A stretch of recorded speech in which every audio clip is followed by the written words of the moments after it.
Hello mga madam, tara gawa tayo ng DIY counting popsicles. So ito yung mga kailangan natin gamitin.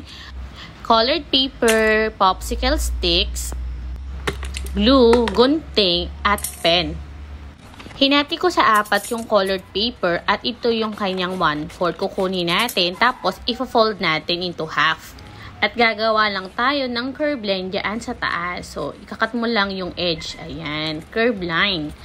So, ayan, nag-curve na siya. Ngayon, makikita nyo, yung kanyang kabilang bahagi ay nakadikit na. Ngayon naman, ididikit natin yung kabilang side ng glue. At dahil marami na akong nagawa, lalagyan ko na ng bilog yung bawat popsicle. Depende sa bilang. So, ito 2. Ngayon, susulatan natin ng number yung mga popsicle sticks. Bali, ang gagawin, i-match lang ng bata yung bilang ng dot sa popsicle doon sa number na nakalagay sa popsicle sticks. So, paalam mga madam!